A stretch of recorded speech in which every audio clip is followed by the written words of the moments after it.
নমস্কার, সকলকে শুভ সন্ধ্যা। আমি সঞ্চালক অমিতাভ। আনকাট রাতের গল্প নিয়ে আবার আপনাদের সঙ্গে মুখোমুখি। আজকে 13ই সেপ্টেম্বর। কলকাতা এখনো অস্থির, এখনো অনেক মানুষ রাস্তায়।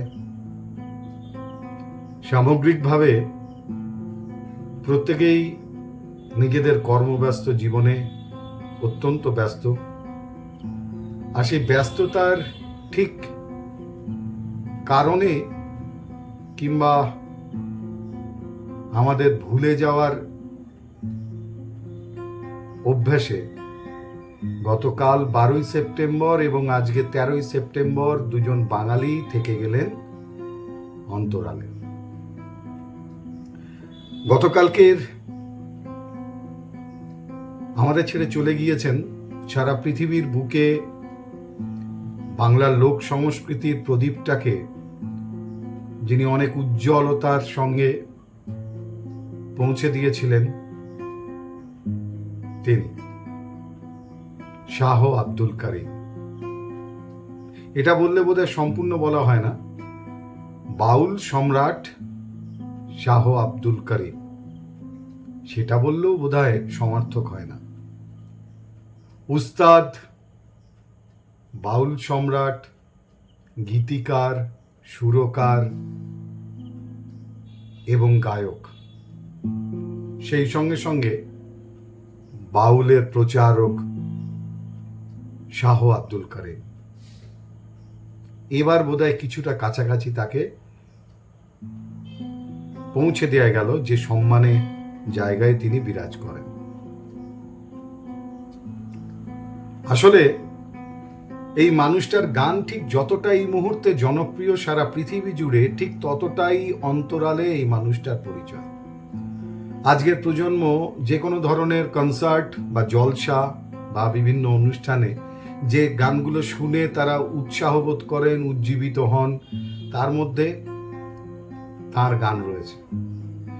এমনকি আজকের আধুনিক হিন্দি, বাংলা, অন্যান্য ভাষার সঙ্গীত যারা পরিবেশন করেন, জনপ্রিয় তারকা, তারাও তাদের গান করেন। তাদের বলতে যারা এই লোক সংস্কৃতিকে বিশ্বে একটা অন্য পর্যায়ে পৌঁছে দিয়েছেন, এবং তাদের মধ্যে শাহ আব্দুল কারিম অন্যতম। আজকের দিনে দাঁড়িয়েও দেখি মঞ্চের নিচ থেকে অনুরোধ আসে, আগে কি সুন্দর দিন কাটাইতাম, কিংবা কুঞ্জ সাজাও গো, এরকম গানের অনুরোধ আসে। এবং বিখ্যাত বিখ্যাত শিল্পীরা তারা সেই গান করেন। শুধু অধিকাংশ শিল্পীরা সেই গানের পেছনে থাকা মানুষগুলোর কথা বলতে ভুলে যান। অনেকে আবার ভাবেন, আমি একটি জায়গায় দেখছিলাম যে একজন বলছেন যে বাউল সঙ্গীত, তোমরা কুঞ্জ সাজাও গো গানটা করবেন। মানে বিখ্যাত মানুষরা যখন গান করেন, অনেকে ভাবেন যে তারা যে গানের জন্য বেশি পরিচিত তাদের মতনই গান বোধহয় এটা, তাদের পর্যায়ের গান। আসলে তোমরা কুঞ্জ সাজাও গো এই গানটা যে শাহ আব্দুল করিমের বাউল গীতি, সেটা অনেকেই হয়তো জানেন না। দোষটা তাদের নয়, আমরা জানাতে পারিনি।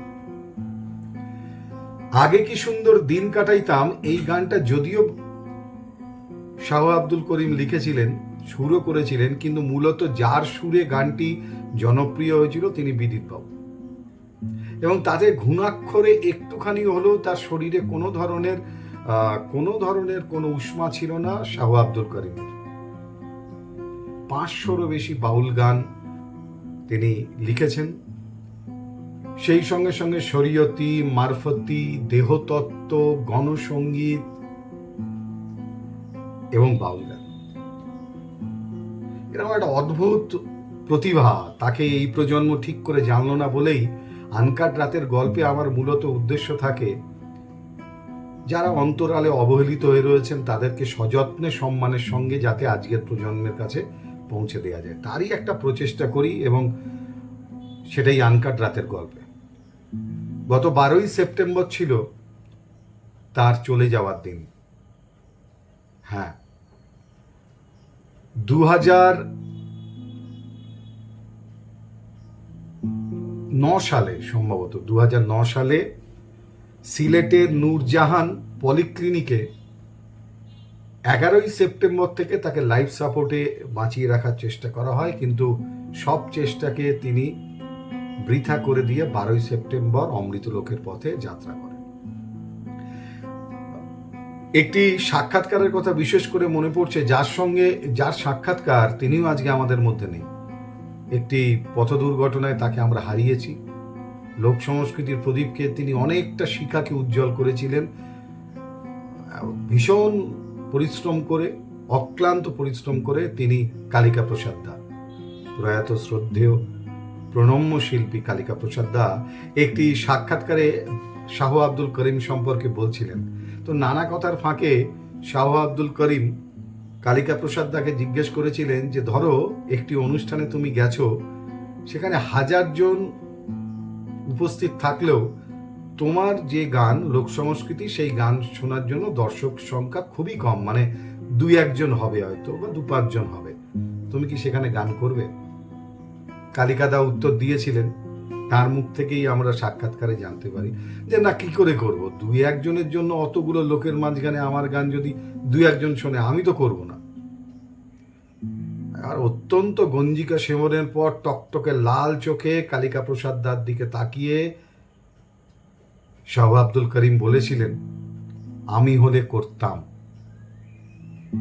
আমি হলে করতাম, কারণ আমি শুধু বাউল গানের গায়ক নই, সুরকার নই, গীতিকার নই, আমি বাউলের প্রচারক। তারপরে আরেকটি কথা বলেছিলেন শাহ আব্দুল করিম, সেটিও সাক্ষাৎকারে বলেছিলেন কালিকা প্রসাদ দা, যে দেখো একদিন সারা পৃথিবী বাউল গাইবে। বাংলার লোক সংস্কৃতির এরকম একটা কিংবদন্তি মানুষ, তাকে আমরা হারিয়েছিলাম গতকাল 12ই সেপ্টেম্বর 2009 সালে। জন্ম সিলেট, তখন আসামের মধ্যে অংশ, সুনামগঞ্জ পরগনা, তার মধ্যে দিরাই বলে একটি গ্রামে তার জন্ম। 15ই ফেব্রুয়ারি 1916। আজকে এই কথাগুলো দিয়ে কেন আনকাট রাতের গল্প শুরু করলাম, আজকে বহু শিল্পীরা সারা পৃথিবী জুড়ে শাহ আব্দুল করিমের গান করেন, লালন সাইয়ের গান করেন, কিন্তু অনেকেই জানেন না যে সেই জনপ্রিয় একেবারে কালোজয়ী গানগুলো আসলে কারা লিখেছেন, কারা সুর করেছেন।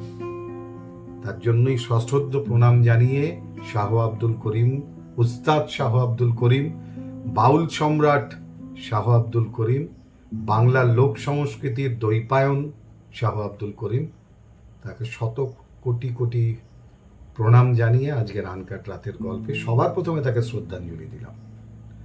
আজ 13ই সেপ্টেম্বর। নানান ঘটনা প্রবাহের মধ্যে থেকে আরো কয়েকজন বাঙালির চলে যাওয়া কিংবা আজকের দিনে ভূমিষ্ঠ হওয়া বা পৃথিবীতে আসা। সৈয়দ মুজতবা আলী, এরকম সাহিত্যিক খুব কম জন্মেছেন সারা বাংলার জগতে, বাংলা সাহিত্যের জগতে। সৈয়দ মুজতবা আলীর আজকে জন্মদিন 13ই সেপ্টেম্বর, এবং আজকের দিনে চলে গিয়েছিলেন আমাদের ছেড়ে, যার গান এখনো আমাদের অনুরণন তৈরি করে, ভালো লাগার মুহূর্তের আবেশ তৈরি করে। তিনি কবি এবং সুরকার রজনীকান্ত সেন। আজকে তার চলে যাওয়ার দিন। আজকের দিনে আমাদের ছেড়ে চলে গিয়েছিলেন একজন বিখ্যাত রাজনীতিবিদ, বিপ্লবী এবং একজন স্বাধীনতা সংগ্রামী বাঙালি, ভূপেন্দ্রনাথ বসু। 1914 সালে জাতীয় কংগ্রেসের তিনি সভাপতি হন। নেতাজির আগে আরো একজন বাঙালি তিনি সভাপতি হয়েছিলেন জাতীয় কংগ্রেসের, তিনি ভূপেন্দ্রনাথ বসু। আর আজকের দিনে প্রায় না দেখতে পাওয়ার মতো করে, খুব কম চোখে পড়লো সমস্ত মাধ্যমে বা নানান জায়গাতে, কোথাও দেখলাম না তার প্রতি কেউ সেই অর্থে একটা সমারোহ করে শ্রদ্ধা জানাচ্ছেন। আর এক বাঙালি বীর, তিনি যতীন্দ্রনাথ দাস, বিপ্লবী, স্বাধীনতা সংগ্রামী, শহীদ যতীন্দ্রনাথ দাস। আজকে তার চলে যাওয়ার দিন, অমৃতলোকের পথে গিয়েছিলেন আজকের দিনে। 1904 সালের 27 অক্টোবর জন্মগ্রহণ করেন কলকাতা শহরে এবং 1929 সালে আজকের দিনে তার চলে যাওয়া। মানে হিসাব করে দেখুন, 1904 থেকে 29, 24 প্লাস, মানে 25 বছর বয়সে একটা তরতাজা প্রাণ দেশের জন্য দিলেন বলিদান। কিন্তু আজকের দিনে কোথাও তাকে নিয়ে একটা কথাও শুনিনি, জানেন তো? এর থেকে বড় নিজেদের প্রতি নিজেদের অসম্মান আর কোথাও দেখিনি। যেখানে নানানভাবে সোশ্যাল মিডিয়াতে দেখি যে নিজের কেউ নন এমন বহু মানুষ যারা আদর্শ কারো কারো কাছে, তাদের জন্মদিন ঘটা করে পালিত হয়, বহু বিখ্যাত মানুষের শোকসভা হয়, মৃত্যু বার্ষিকী পালিত হয়, কিন্তু যারা জীবন দিলেন দেশের জন্য তাদের জন্য স্রেফ 2 মিনিট নীরবতা থেকে গেল, 1 মিনিট নীরবতা থেকে গেল। আজকের প্রজন্ম জানলেন না কে যতীন্দ্রনাথ দাস, কোথাও নেই তাকে নিয়ে আলোচনা। এর থেকে বড় একটা জাতির আত্মহনন আর কিছু হতে পারে। আমরা আত্মহত্যা করছি বোধহয়। আমাদের এই সমস্ত বাঙালিদেরকে, যাদেরকে সব থেকে বেশি স্মরণ করার কথা ছিল, আমরা তাদেরকে কিভাবে ভুলে যাচ্ছি। ব্যস্ততার জীবনযাত্রায় একে একে অদৃশ্য হয়ে যাচ্ছে আমাদের সেই নিবেদিত প্রাণেরা, অগ্নিযুগের সৈনিকরা, বাংলার বা দেশের রত্নগর্ভা সন্তানরা। তাদেরকে আমরা একটুও মনে রাখছি না, স্মরণ করছি না। একটা জাতির ব্যর্থতা এর থেকে আর বড় কত হতে পারে। যাই হোক, আমার চেষ্টা অবশ্যই যে আজকের প্রজন্ম তারা জানুক এই বাঙালিদের যতীন্দ্র দাস বা যতীন্দ্রনাথ দাস তিনি কে ছিলেন। তিনি শুধু একজন স্বাধীনতা সংগ্রামী, শুধু একজন বিপ্লবী, যারা জীবন মৃত্যুকে পায়ের ভিত্ত করে অবলীলায় হাসতে হাসতে জীবন দিয়ে দিয়েছেন দেশমাতৃকাকে রক্ষা করার জন্য, ভুলুণ্ঠিত সম্মানকে ফিরিয়ে আনার জন্য। তাদের একজন প্রতিনিধি যতীন্দ্রনাথ দাস। আপনারা যারা হাজরা মেট্রো স্টেশনের নামেন ওই অঞ্চলে বা হাজরার কাছাকাছি বিভিন্ন কাজে যান, যতীন দাস পার্ক মেট্রো স্টেশনটি তার নামে নামাঙ্কিত। কখনো প্রশ্ন জেগেছে আপনাদের? চলুন বলি আজকের দিনে কিভাবে চলে গিয়েছিলেন যতীন্দ্রনাথ দাস। আসলে তিনি ছিলেন ভগৎ সিং এর সহকর্মী। অনেকেই হয়তো জানেন, আবার অনেকে আজকের প্রজন্মে জানেন না। বটুকেশ্বর দত্ত এবং ভগৎ সিং তাদের যখন একসাথে রাজনৈতিক বৈপ্লবিক যে গ্রেপ্তারি, সেই গ্রেপ্তারিতে তাদেরকে যখন জেলে রাখা হয়, যার কারণ ছিল লাহোর ষড়যন্ত্র মামলা। 1929 সালের 14 জুন গ্রেপ্তার হন সেই লাহোর ষড়যন্ত্র মামলার অন্যতম অভিযুক্ত হিসাবে এই যতীন্দ্রনাথ দাস বা যতীন দাস। জেলের ভেতরে থাকাকালীন তারা রাজনৈতিক বন্দী হিসাবে যে মর্যাদা এবং নানান ধরনের অধিকারের দাবিতে আন্দোলন শুরু করেন, এবং সেই আন্দোলনে সমর্থন ছিল অবশ্যই ভগৎ সিং এবং বটুকেশ্বর দত্তের মতো বিখ্যাত বিপ্লবীদের নেতৃত্বদের। আমরণ অনশন শুরু হয়। অনশন একটা একটা করে দিন যেতে থাকে। জীবন বাজি রেখে এই অধিকার দাবিতে বা অধিকারকে দাবি করে আমরণ অনশনে যান যতীন দাস সহ আরো বহু বিপ্লবীরা। এবং ক্ষমা করবেন, এবং আজকের দিনে দাঁড়িয়ে 63 দিনের মাথায় অনশন, 63 দিন যখন চলছে, তখন প্রয়াত হন যতীন দাস। দেশের জন্য, মানুষের জন্য জেলের মধ্যে বন্দি থেকে অধিকারের দাবিতে এভাবেই শহীদ হয়েছিলেন শুধু যতীন দাস নয়, আরো অনেকে। তাদের কথা তো আমরা জানিই না, জানার চেষ্টাও করি না, কেউ জানায়ও না। আসুন তাদের কথা বলবো, কিন্তু তার আগে বলবো সেই যতীন দাসের মৃত্যু খবর পৌঁছেছিল গুরুদেব রবীন্দ্রনাথ ঠাকুরের কানে। তখন তিনি তপতি বলে একটি নাটকের মহড়ায় করাচ্ছিলেন। খবরটা পাওয়া মাত্রই তিনি ব্যথিত হয়ে ওঠেন এবং মহড়া বন্ধ করে দেন। সেই বিষণ্ণতা মাখানো হৃদয় নিয়ে সেই রাতে রবীন্দ্রনাথের কলম গর্জে উঠেছিল। কলমের কালি নয়, যেন চোখের জল হিসাবে কাগজে আলপনা এঁকেছিল কয়েকটা শব্দ, যে শব্দগুলো ছিল হৃদয়কে ব্যথিত করে দেয়া। সর্বখর্ব তারে দহে, সর্বখর্ব তারে দহে, তব ক্রোধ দাহ, লিখেছিলেন রবীন্দ্রনাথ ঠাকুর এই ঘটনা এবং যতীন দাসের মৃত্যুতে ব্যথিত হয়ে। পরে অবশ্য তপতি নাটকের মধ্যে তিনি এটিকে গান হিসাবে সংযোজন করেছিলেন। যেদিন মৃতদেহ এসে পৌঁছেছিল এই বিপ্লবী শহীদের শহর কলকাতার বুকে, 2 লক্ষ মানুষকে নেতৃত্ব দিয়ে নেতাজি সুভাষচন্দ্র বসু রাজপথে তারা অনুগমন করেছিলেন কেওড়াতলা মহাশ্মশানের উদ্দেশ্যে।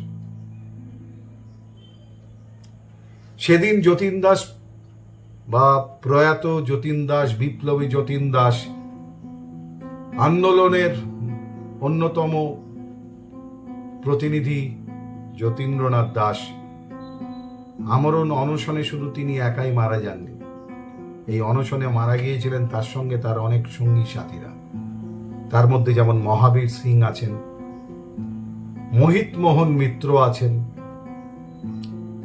মোহন কিশোর নম দাস আছেন, মহেন্দ্রলাল বিশ্বাস আছেন, হরেন্দ্র মুন্সী আছেন, অনিল কুমার দাস আছেন, মনীন্দ্রনাথ বন্দ্যোপাধ্যায় আছেন, পণ্ডিত রাম সহ আরো অনেকে জীবন দিয়েছিলেন দেশমাতৃকার জন্য। অত্যন্ত দুঃখের বিষয়, আজকে 13ই সেপ্টেম্বর কোথাও চোখে পড়ল না যে তাদের প্রতি শ্রদ্ধাঞ্জলি, অন্তত একটা ছবি বা কোনো একটা ক্লাব সংগঠনে মাইক যেখানে শ্রদ্ধার্ঘ্য নিবেদন করা হচ্ছে অগ্নিযুগের এই বীরদের প্রতি। আমরা এইভাবেই বোধহয় একটু একটু করে হারিয়ে যাচ্ছি। শুধু মুখে বাঙালি বাঙালি বাঙালি বলে সত্যিই কি আমরা বাঙালিয়ানাকে রক্ষা করতে পারবো যদি আমাদের অন্তরের বাঙালি না জাগে? সেই সমস্ত মহান মানুষ বা আজকের দিন বা গতকালকের দিনের সঙ্গে জড়িয়ে থাকা শাহ আব্দুল করিম, সৈয়দ মোস্তফা আলী, রজনীকান্ত সেন, ভূপেন্দ্রনাথ বসু, যতীন্দ্রনাথ দাস সহ এই যে অসংখ্য প্রাণেরা একটু একটু করে মহাকাশে বিলীন হয়ে যাচ্ছেন,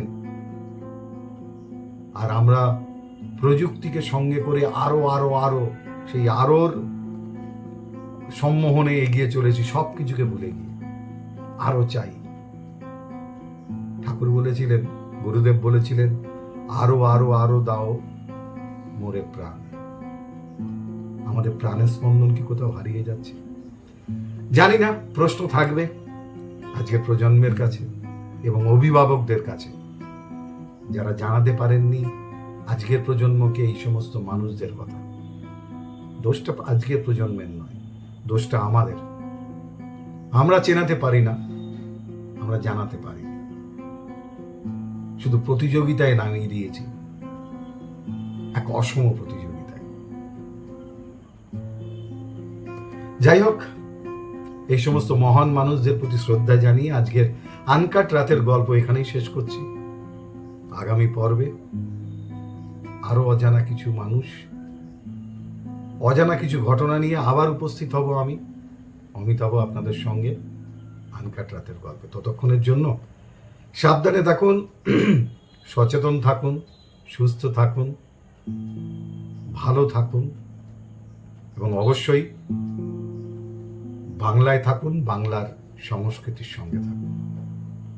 আজকের মতো শুভরাত্রি, ভালো থাকবেন।